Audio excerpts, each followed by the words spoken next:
की किताब हम लोग शुरू कर रहे हैं फ्रेंड्स। एनसीईआरटी की टेक्स्ट बुक है। सारे चैप्टर्स मैं आपको कराने वाला हूँ। लमसम शायद 8 चैप्टर्स हैं इसमें। ये चैप्टर नंबर 1 है जिसका टाइटल है the earth in the solar system. इसकी प्लेलिस्ट आपको मेरे चैनल मिल जाएगी, वहां पे आपको सारे चैप्टर्स मिल जाएंगे, सारे के सारे अपलोड हो चुके हैं फ्रेंड्स। तो इसे शुरू करते हैं। यहाँ पे सबसे पहले शुरुआत होती है फ्रेंड्स। देखिए यहाँ पे हमारे सोलर सिस्टम का एक छोटा सा मैप बना हुआ है। इसको थोड़ी देर में हम लोग आगे डिटेल में देखेंगे। यहाँ पे बोला गया कि जब सनसेट हो जाती है, सनसेट के बाद जब रात हो जाती है, तो अगर आप रात में स्काई को देखोगे ना तो बड़ा सुनहरा सा दिखता है। एक दो छोटे से शाइनिंग डॉट्स नजर आते हैं स्काई में। जब हम अपने माँ बाप से पूछते हैं ये क्या है, तो वो हमको बताते हैं ये तारे हैं, ये स्टार्स हैं, और बहुत सारी स्टोरीज इनसे रिलेटेड बताते हैं। ठीक है। फिर जैसे जैसे जैसे जैसे शाम बढ़ती जाती है, अंधेरा होता जाता है, वैसे वैसे ऐसे आप देखते जाओगे कि ये जो चमकते हुए तारे हैं ना, इनका नंबर बढ़ता जाएगा। ठीक है। और इतने ज्यादा एक टाइम पे हो जाएंगे कि आप इनको गिन नहीं सकते। तो पूरी रात हो जाएगी तो भाई ये पूरा स्काई है ना, वो टाइनी शाइनिंग ऑब्जेक्ट से भरा हुआ होगा। कुछ थोड़े से ब्राइट होंगे, कुछ थोड़े डिम होंगे। तो ऐसा लगेगा कि पूरा जो स्काई है वो हीरो के चमक रहा है। तो बहुत सारे आपको ट्विंकलिंग, ऑलमोस्ट सारे ही आपको ट्विंकलिंग नजर आएंगे, यानी उसकी जो लाइट है वो बिल्कुल चमकती सी नजर आएगी बहुत सारे पार्ट्स में। समझे फ्रेंड्स?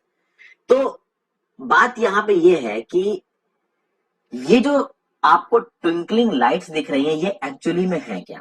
और अगर आप इनको पास से देखो, इन तारों को पास से तो खैर नहीं देख सकते, ध्यान से देखो तो आप ये देखोगे कि कुछ ट्विंकल कर रहे हैं, कुछ ज्यादा ट्विंकल कर रहे हैं, कुछ कम ट्विंकल कर रहे हैं, कुछ ऐसे ट्विंकल्स कर रहे हैं जो बाकी नहीं कर रहे हैं। That you will notice that some of them do not twinkle at others to.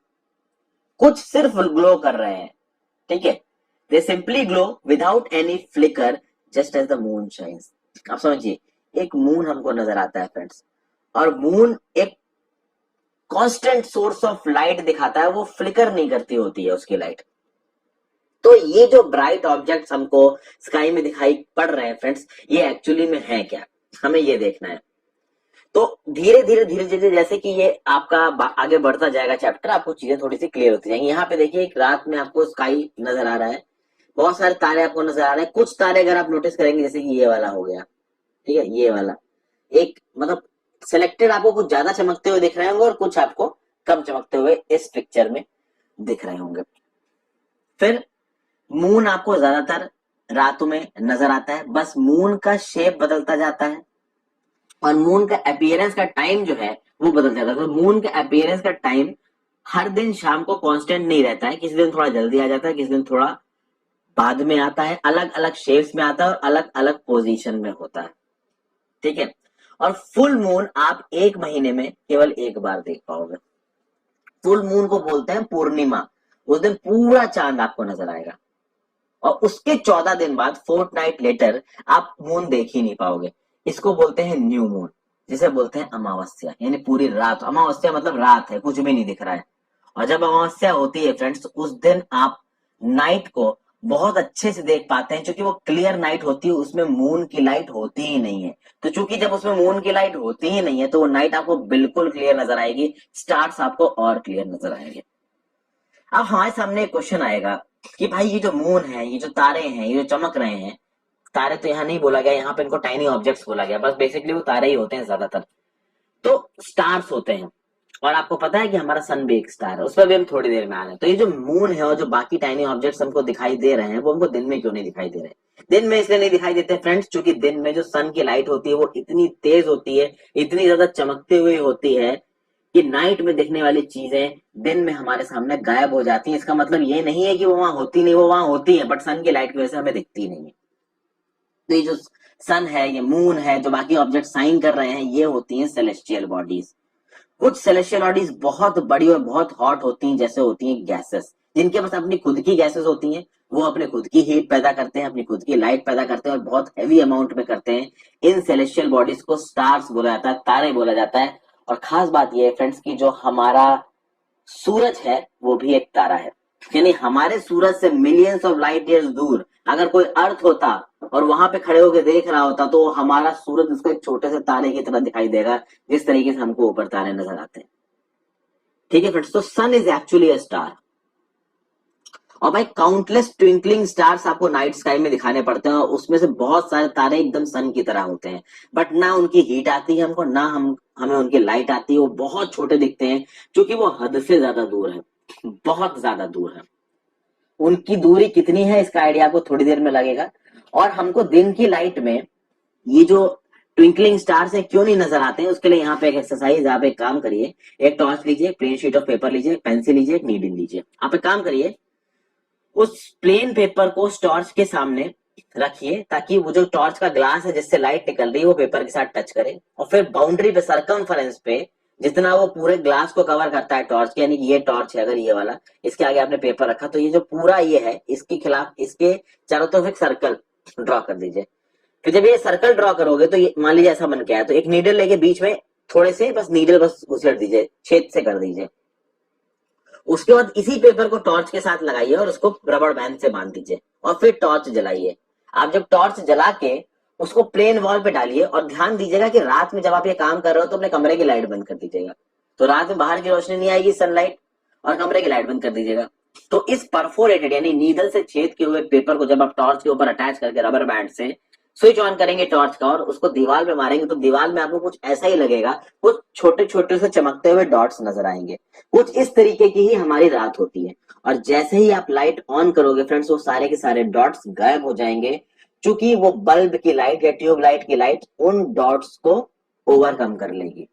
तो भले ही टॉर्च जल रही है, वो डॉट्स अभी भी हैं, बट बल्ब की लाइट या ट्यूब लाइट की लाइट इतनी तेज होगी कि वो उनको कवर कर देगी। तो कुछ इस तरीके से रात में हमारी स्काई में भी होता है। अब आपने एक चीज नोटिस की होगी कि जैसे जैसे आप किसी चीज से दूर जाते जाते हैं, वैसे वो चीज आपको छोटे लगने लगती है। इसका बेस्ट एग्जांपल ये है कि एरोप्लेन जब आप एयरपोर्ट पे खड़ा हुआ देखेंगे तो आपको बहुत बड़ा नजर आएगा, लेकिन जब वो बहुत ऊंचाई पे बहुत दूर दिख रहा होगा ना, तो एकदम छोटा सा आपको नजर आएगा फ्रेंड्स, चींटी जितना नजर आएगा। उसी तरीके से जब आप रात में नाइट में स्काई को देखते हैं ना, तो आपको बहुत सारे पैटर्न्स नजर आते हैं, क्योंकि बहुत सारे स्टार्स बहुत सारे पैटर्न्स बनाते हैं, इनको कॉन्स्टलेशंस बोला जाता है। और एक ऐसा बहुत इंपॉर्टेंट कॉन्स्टलेशन जिसके बारे में एंशिएंट टाइम से लोगों को पता है, वो है उर्सा मेजर कॉन्स्टलेशन।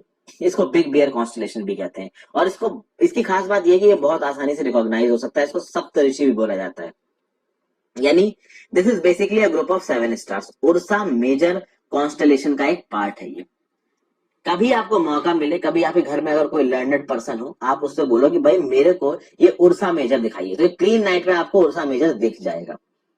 और उसको देखिए फ्रेंड्स, आपको कुछ इस टाइप का नजर आएगा। देखिए 1 2 3 4 5 6 7, ये एंड की जो 2 स्टार्स है ना फ्रेंड्स आपकी, ये पॉइंटर स्टार्स है। तो इस लाइन को जोड़िए, इस लाइन को जोड़िए, तो ये जो पॉइंटर स्टार्स से अगर आप ऊपर की तरफ देखेंगे इस डायरेक्शन में, तो ये नॉर्थ स्टार की तरफ पॉइंट करता है, यानी कि ये पोल स्टार की तरफ पॉइंट करता है, यानी कि ये नॉर्थ डायरेक्शन की तरफ पॉइंट करता है फ्रेंड्स।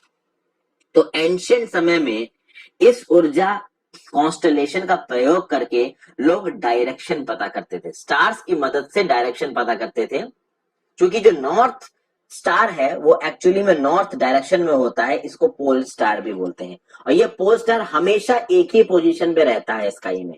और इस उर्सा कॉन्स्टलेशन के चलते, सप्तऋषि कॉन्स्टलेशन के चलते, बिग बियर कॉन्स्टलेशन के चलते, हम पोल स्टार की यानी नॉर्थ स्टार की लोकेशन का अंदाजा लगा सकते हैं, यानी कि हम नॉर्थ डायरेक्शन की लोकेशन का अंदाजा लगा सकते हैं। तो आप सोचिए, पुराने जमाने में जो सेलर्स निकलते थे समुद्र में फ्रेंड्स, वो फंस जाते थे, उनके पास किसी तरीके का कोई मैप नहीं है, कुछ भी नहीं है, वो कैसे डायरेक्शन जानेंगे कि हमें कहां जाना है। तो ऑब्वियस सी बात है, वो इस Ursa Major big bear constellation को देखेंगे और इसके पॉइंटर स्टार्स की मदद से वो नॉर्थ डायरेक्शन को आइडेंटिफाई करेंगे।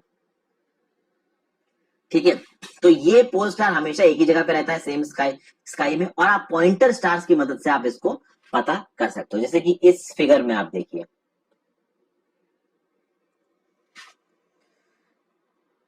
यहां पे आपको अलग अलग सीजन के लिए दिखाई पड़ रहा है, spring season, summer season, winter season और फॉल सीजन। अलग अलग सीजन के लिए आपको यहाँ पे अरेंजमेंट नजर आ रहा है, अलग अलग सीजन में ये अरेंजमेंट आपको अलग अलग नजर आ रहा है। अब ये डिपेंड करता है कि भाई कौन सा सीजन कहां पे है, ये इस बात पे डिपेंड करेगा कि आप इस समय पृथ्वी पे, अर्थ पे कहां पे खड़े हुए हैं। बट आप देखोगे यहाँ पे हर चारों में, स्प्रिंग में हो चाहे समर में हो चाहे फॉल में हो चाहे विंटर में हो, जो पॉइंटर स्टार्स है ना उनके ऊपर की तरफ का डायरेक्शन हमेशा नॉर्थ स्टार को पॉइंट आउट करता है। बीच में यहाँ पे नॉर्थ स्टार नजर आ रहा हो, कैसे देखिए कि इसके पॉइंटर्स काम कर रहे हैं। तो अगर आप सातों स्टार के पैटर्न्स को जानते हो तो पॉइंटर स्टार्स को भी आप बड़े आराम से आइडेंटिफाई कर लोगे। आगे चलते हैं। कई सारी ऐसी सेलेस्टियल बॉडीज होती है जिनके पास अपनी खुद की हीट नहीं होती, जिनके पास अपनी खुद की हीट है, गैसेस हैं जो लाइट दे रहे हैं, वो तो हो गए स्टार्स। बहुत सारी ऐसी बॉडीज होती हैं जो स्टार्स की लाइट का इस्तेमाल करके शाइन करती है, यानी कि स्टार्स की लाइट जब उन पर पड़ती है तो उस लाइट को रिफ्लेक्ट करती है और वो नजर आती है सबको चमकती हुई। ये होते हैं प्लैनेट्स। ठीक है, जो वर्ड प्लैनेट है वो एक ग्रीक वर्ड है जिसका मतलब होता है प्लेनेटाई। प्लेनेटाई मतलब वॉन्डरस, जो एक जगह से दूसरी जगह घूम रहा है। और आप देखेंगे प्लैनेट्स लगातार घूम ही रहे हैं। हमारे जो सोलर सिस्टम के प्लैनेट्स हैं वो सन के चारों तरफ घूम रहे हैं। जो पृथ्वी है जिसपे हम रह रहे हैं, बेसिकली ये एक प्लेनेट है। इसको हीट और लाइट मिलती है किससे? सूरज से, और सूरज हमारा सबसे पास स्टार है। और आपको पता है कि हमारे अर्थ पे जितनी भी फॉर्म्स ऑफ एनर्जी हमको चारों तरफ नजर आ रहे हैं उसका एक ही सोर्स है, और वो सोर्स है आपका सूरज दोस्तों।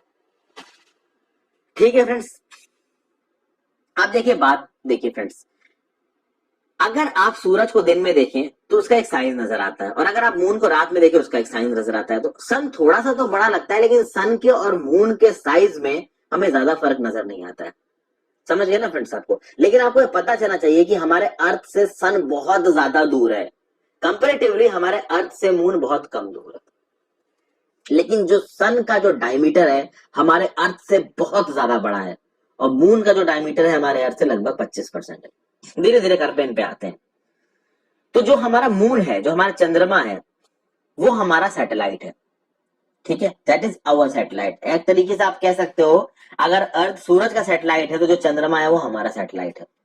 तो वो अर्थ का एक कंपेनियन है, और अर्थ के चारों तरफ चक्कर काटता है कौन? मून। ठीक है, अर्थ की तरह 7 और प्लैनेट्स हैं जिनको हीट और लाइट मिलती है सन से, और उनमें से कईयों के पास मून भी है। कुछ इंटरेस्टिंग फैक्टर्स देख लेते हैं फ्रेंड्स। जुपिटर, सैटर्न और यूरेनस के चारों तरफ रिंग्स होती हैं, और इन रिंग्स में बहुत छोटे छोटे डेब्रिस पाए जाते हैं जिनको आप एस्टेरॉइड्स कह सकते हो, छोटे एस्टेरॉइड्स कह सकते हो, बड़े एस्टेरॉइड्स कह सकते हो। इन रिंग्स को हम लोग अर्थ से भी देख सकते हैं कुछ टेलीस्कोपों की मदद से, जो कि बहुत पावरफुल होते हैं अपनी रेजोल्यूशन कैपेसिटी में। तो अगर देखा जाए तो डेब्री की, यानी कि वॉन्डरिंग सेलेस्टियल ऑब्जेक्ट्स जो कि छोटे होते हैं, एस्टेरॉइड के शेप के होते हैं, ये किन किन प्लैनेट्स के चारों तरफ घूमते हैं? तो जुपिटर, सैटर्न, यूरेनस। ठीक है, हालांकि एस्टेरॉइड के बेल्ट, जो मेजर बेल्ट है वो अलग है। मेन जो जुपिटर, सैटर्न और यूरेनस के चारों तरफ घूम रहा है वो डेब्री है, छोटे छोटे पार्टिकल्स हैं। आगे चलते हैं, सोलर सिस्टम की बात करेंगे फ्रेंड्स। सोलर सिस्टम में सन आता है, 8 प्लैनेट्स आते हैं, कई सारे सैटेलाइट्स आते हैं, बहुत सारे सेलेस्टियल बॉडीज हैं जैसे कि एस्टेरॉइड्स हैं, मीटियोरॉइड्स हैं, मीटियोर्स हैं, मीटियोराइट्स हैं। तो मीटियोरॉइड्स भी होता है और मीटियोराइट्स भी होता है। अगर आपको मीटियोराइट्स और मीटियोर्स के बीच में फर्क पता करना है तो आप मेरी ज्योग्राफी की प्लेलिस्ट को जाकर रेफर कर सकते हैं। वैसे तो मैं आपको हल्का फुल्का बता देता हूँ फ्रेंड्स, ये जो मीटियोराइट्स होते हैं वो छोटे एस्टेरॉइड जितने बड़े भी हो सकते हैं और उससे बहुत छोटे भी हो सकते हैं। ठीक है, ये स्पेस में घूमते रहते हैं, सेलेस्टियल ऑब्जेक्ट्स हैं ये। जब ये मीटियोराइट्स किसी प्लेनेट के एटमॉस्फेयर में आ जाते हैं और नीचे की तरफ गिरने लगते हैं तो वो जलने लगते हैं। तो जब जलने लगते हैं तो वो शूटिंग स्टार की तरफ नजर आते हैं, बहुत दूर दूर तक गैसेस, जलती हुई गैसेस छोड़ते हैं। तो जब वो शूटिंग स्टार की तरफ नजर आएंगे तो वो मीटियोर्स हो जाएंगे, और यही शूटिंग स्टार अगर अर्थ को हिट कर गए, यानी सरफेस को हिट कर गए, तो वो मीटियोराइट्स बन जाते हैं। और बहुत सारे मीटियोराइट्स पहले अर्थ को हिट कर चुके हैं। इसको मैंने अपनी वीडियो में बहुत अच्छे तरीके से समझाया। अगर आप डिटेल में अभी के लिए समझना चाहते हैं तो आप जाके मेरी वीडियो देख सकते हैं। ठीक है, तो ये सब सोलर सिस्टम के पार्ट है, और सोलर फैमिली है पूरी एक, जिसके सेंटर में कौन है? सन है, यानी सन सबका आप कह सकते हो कि पापा है एक तरीके से। अब यहाँ पे फ्रेंड्स हम लोग थोड़ा सा इस इमेज को मैं छोटा करूंगा ताकि एक पेज में आ जाए।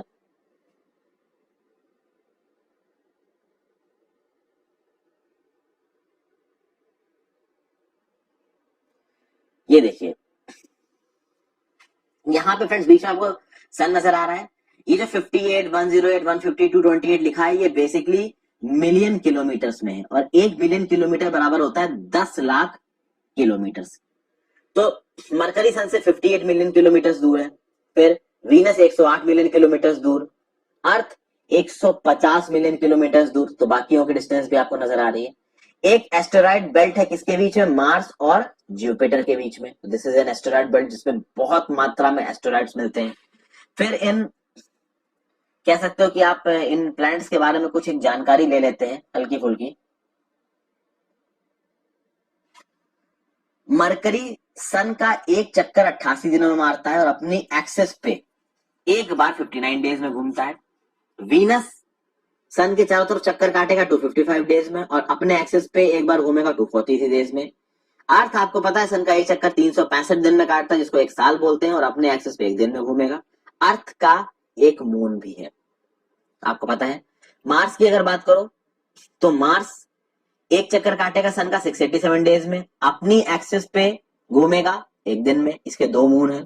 जुपिटर की बात करो, जैसे जैसे आप दूर जाते जाओगे फ्रेंड्स, आप देखोगे कि इसका रेडियस बढ़ रहा है। रेडियस बढ़ रहा है तो ऑब्वियस सी बात है सरकमफेरेंस भी बढ़ जाएगा, और जब सरकमफेरेंस बढ़ जाएगा तो सन का चक्कर काटने में जो टाइम लगेगा वो भी बढ़ जाएगा। तो मरकरी सन का एक चक्कर काट रहा है 88 दिन में, वीनस और दूर हो गया तो 255 दिन में, अर्थ और दूर होगा तो 365 दिन में, मार्स और दूर हो गया तो 687 डेज में, जुपिटर और दूर हो गया तो 11 साल 11 महीने और 12 लगभग 12 साल में, सैटर्न और दूर हो गया 29 साल 5 महीने में करेगा चक्कर सन का। यूरेनस और दूर होगा तो यूरेनस तो सन का एक चक्कर 84 साल में मारता है, और नेपच्यून सन का एक चक्कर 164 सालों में मारता है। उसी तरीके से आप इस वीडियो को पॉज करके देख सकते हैं कि वो अपने एक्सिस पे घूमने में कितना समय लगा रहे हैं, उनके कितने मून है। नेपच्यून के मून है 13, जुपिटर के मून है अप्रोक्सीमेटली 53, सैटर्न के मून है अप्रोक्सीमेटली 53, यूरेनस के मून है अप्रोक्सीमेटली 27 फ्रेंड्स। तो यहाँ पे कुछ important piece of information I hope आपको मिली होगी फ्रेंड्स। आगे चलते हैं।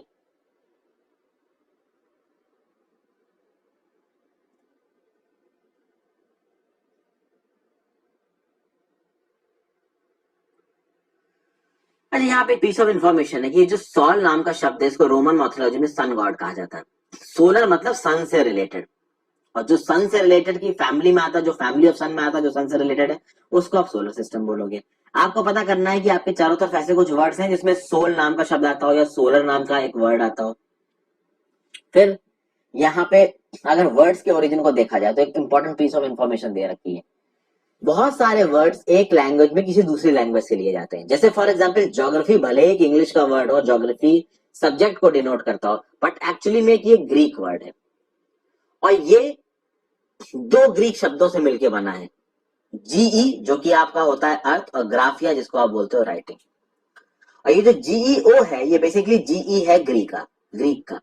इसको 3 जगहों पे मिलाते हैं। अगर लॉजी से मिला देंगे तो जियोलॉजी बन जाएगा, मेट्री से मिला देंगे तो ज्योमेट्री बन जाएगा, ओआईडी से मिला देंगे तो जियोइड बन जाएगा।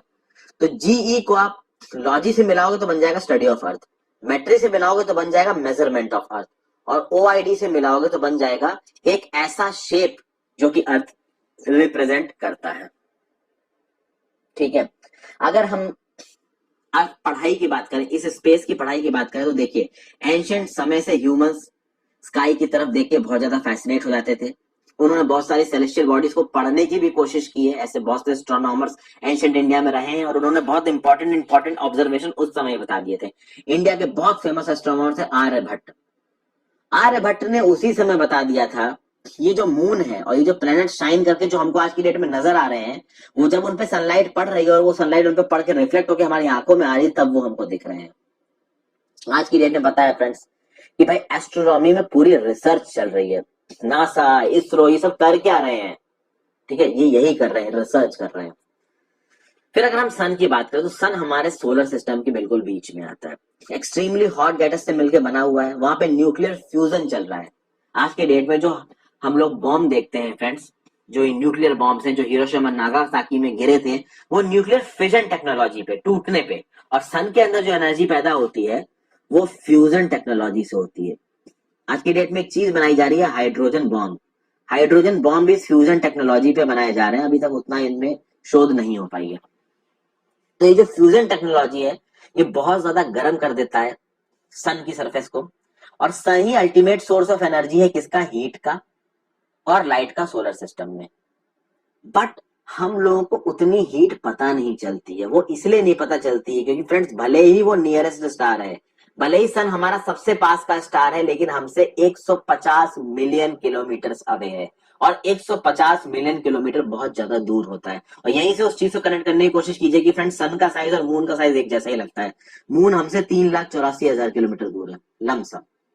तो 3,84,000 किलोमीटर दूर होना और 150 मिलियन किलोमीटर दूर होना, 1 मिलियन बराबर 10 लाख किलोमीटर हो सकता है, आप अंदाजा लगा सकते हैं।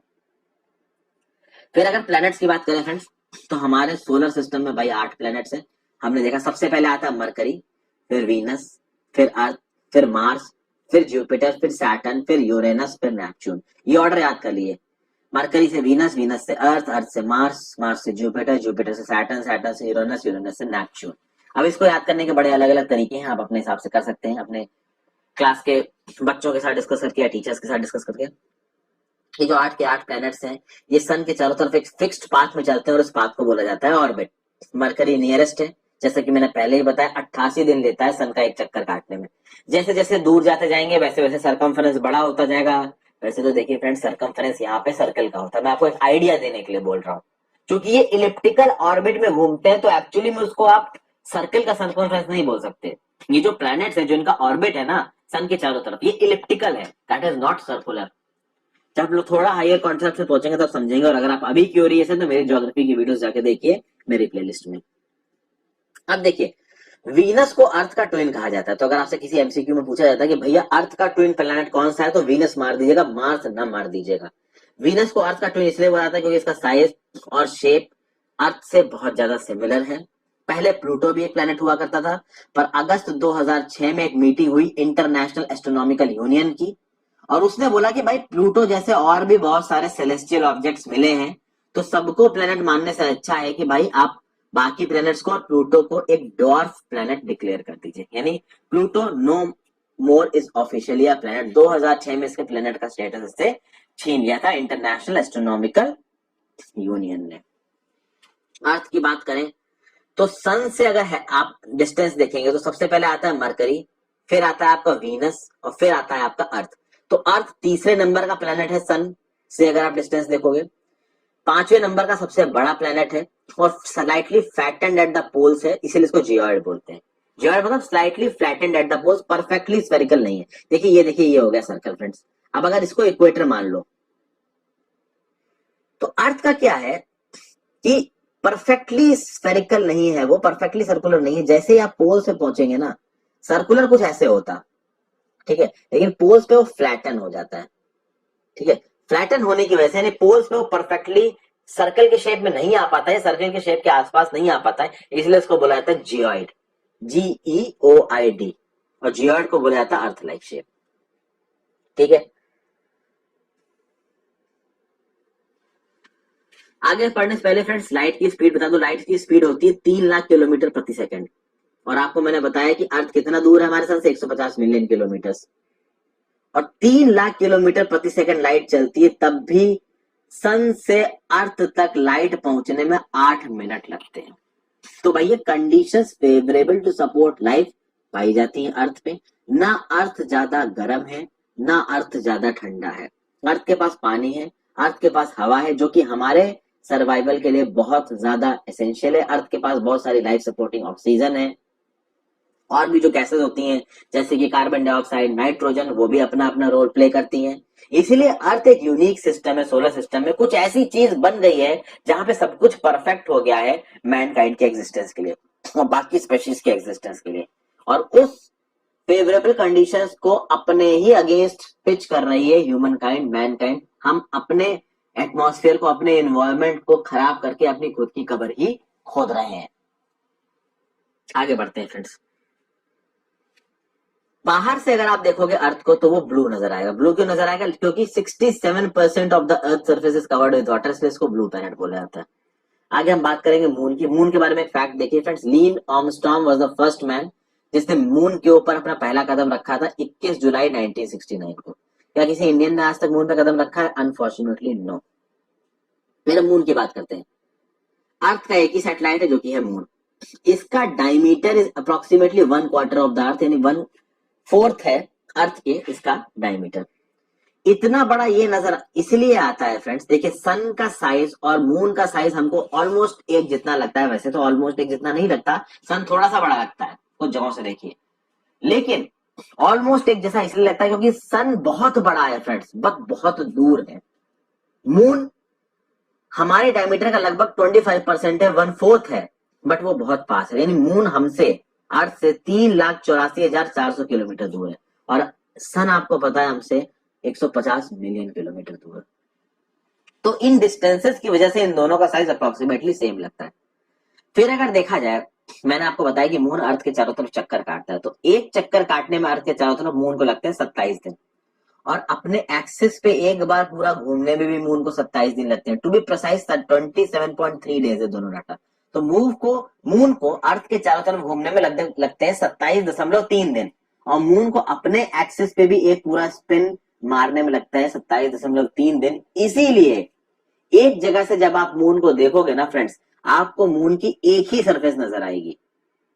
So only one side of the moon is visible to us on the earth, यानी कि जिस स्पीड से वो मून हमारे अर्थ का चक्कर काट रहा है, उसी स्पीड से वो अपने एक्सिस पे भी घूम रहा है। इसीलिए हमें नॉर्मली मून की एक ही सरफेस नजर आती है एक जगह से।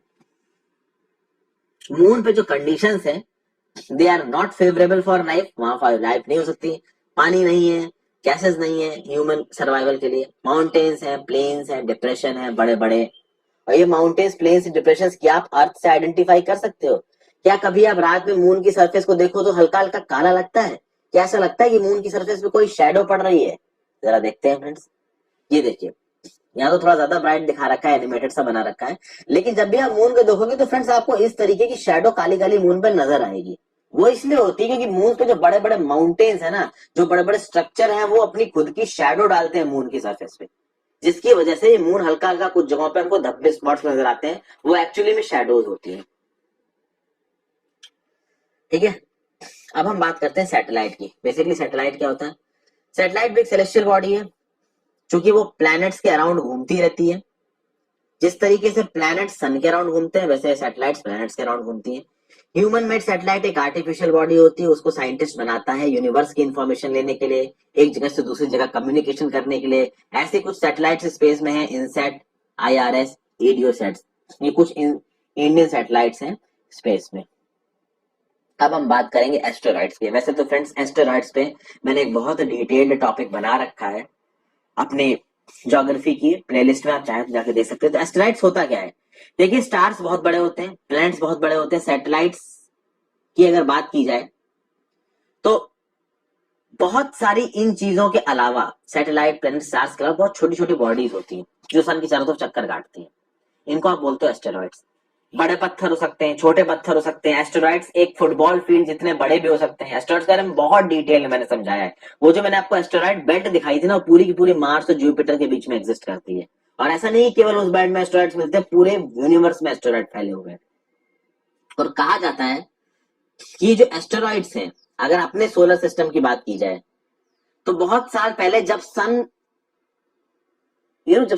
के बनने का प्रोसेस हो रहा था, तो जो पार्टिकल्स एक्यूमुलेट नहीं हो पाए थे, एसिमिलेट नहीं हो पाए थे सन में या प्लैनेट्स में, और छोटे छोटे पार्टिकल्स इधर उधर फैल गए थे, वो आज की डेट में एस्टेरॉइड्स बन गए हैं। यहाँ पे लिखा है scientist of the view that asteroids are the part of a planet which exploded many years ago. बिल्कुल सही बात है फ्रेंड्स। देखिए, सन के बनने का एक प्रोसेस था जो millions and billions of years पहले हुआ था।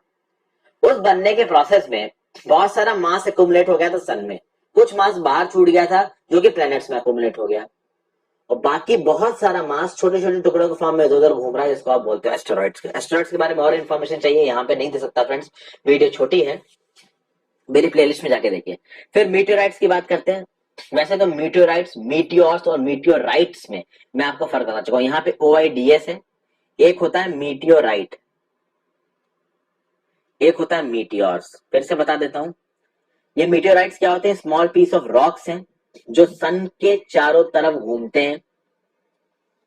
ठीक है, ये छोटे एस्टेरॉइड जितने, स्मॉल एस्टेरॉइड जितने बड़े भी हो सकते हैं, उससे छोटे भी हो सकते हैं। अब अगर बात की जाए इन मीटियोराइट्स की फ्रेंड्स, तो कभी कभी जब ये अर्थ के पास आ जाते हैं ना, तो अर्थ के ग्रेविटेशनल फील्ड इनको खींच लेता है।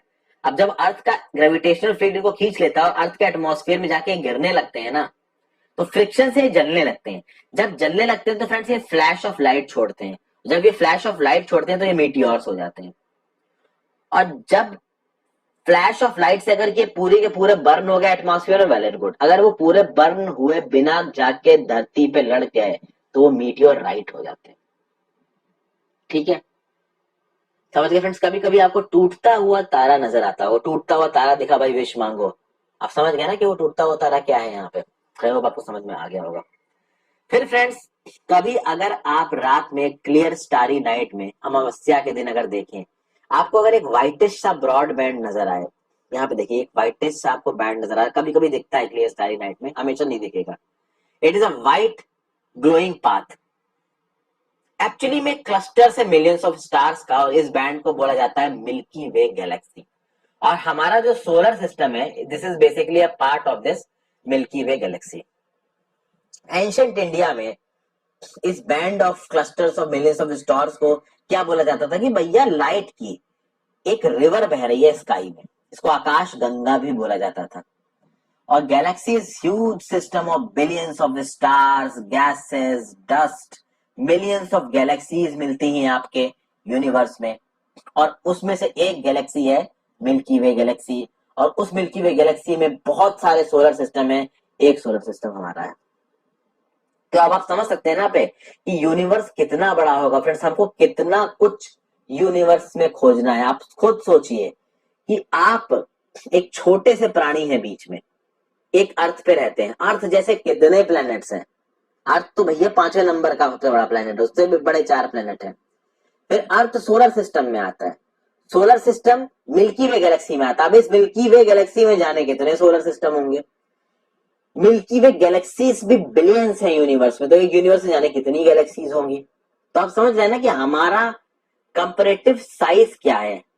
देखा जाए क्रूड लैंग्वेज में कि हमारी औकात क्या है इस दुनिया में, हम कुछ भी नहीं है अगर आप शेयर साइज देख लें इस यूनिवर्स का। तो यहाँ पे आई होप मैंने चीजों को जस्टिस कर पाया फ्रेंड्स, बहुत अच्छे से चीजों को बता पाया। यहाँ कुछ एक्सरसाइजेस दे रखी हैं, आप खुद से करने की कोशिश कीजिए। ज्योग्राफी में मैंने बहुत सी वीडियोस बना रखी है फ्रेंड्स, अगर आप अपनी नॉलेज को और एनहांस करना चाहते हैं तो मेरी प्लेलिस्ट में जाकर ज्योग्राफी की वीडियोस देख सकते हैं। आई होप ये सब कुछ जो मैं आपको पढ़ा रहा हूँ ये वर्थ इट है। Thank you for watching my video friends, अपने समय देने के लिए धन्यवाद। आप इस वीडियो को लाइक करके चैनल को जरूर सब्सक्राइब कर दे फ्रेंड्स, काफी मदद मिलेगी मुझे उससे। Thank you for watching, have a great day.